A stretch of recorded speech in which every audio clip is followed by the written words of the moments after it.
ഒരു ദിവസം ഹബീബായ റസൂലുള്ളാഹി സ്വല്ലല്ലാഹു അലൈഹി വസല്ലമ തങ്ങളുടെ അടുക്കലെ ഒരാള് വന്നുകൊണ്ട് പറഞ്ഞു, നബി, സാമ്പത്തികമായിട്ട് ഞാൻ വലിയ പ്രയാസത്തിലാണ്, വലിയ ഞെരുക്കത്തിലാണ്, വല്ലാത്തൊരു ബുദ്ധിമുട്ടിലാണ്. അതുകൊണ്ട് എന്റെ സാമ്പത്തികമായിട്ടുള്ള ബുദ്ധിമുട്ടുകൾ മാറാൻ അവിടെ എന്തെങ്കിലും ഒരു പരിഹാരം പറഞ്ഞു തരണമെന്ന് മുത്തുനബി സ്വല്ലല്ലാഹു അലൈഹി വസല്ലമ തങ്ങള് ആ വ്യക്തിയോട് പറഞ്ഞു, നീ സുബ്ഹിയുടെ സമയത്ത് സുബ്ഹാനല്ലാഹി വബിഹംദിഹി സുബ്ഹാനല്ലാഹിൽ അസീം വബിഹംദിഹി അസ്തഗ്ഫിറുല്ലാഹ് എന്ന ദിക്ർ 100 തവണ ചൊല്ലുക. അങ്ങനെ ചൊല്ലിക്കഴിഞ്ഞാൽ സമ്പത്ത് നിന്നെ അന്വേഷിച്ചു വരും.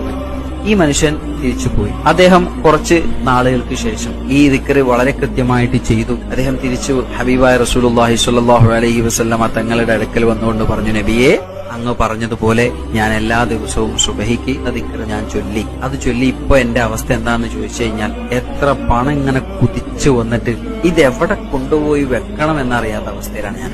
അത്രമാത്രം പണം എന്റെ അടുത്തേക്ക് വന്നിട്ടുണ്ട് എന്ന് ആ മനുഷ്യൻ ഹബീബായ റസൂലുള്ളാഹി സ്വല്ലല്ലാഹു അലൈഹി വസല്ലമ തങ്ങളോട് പറയാണ്.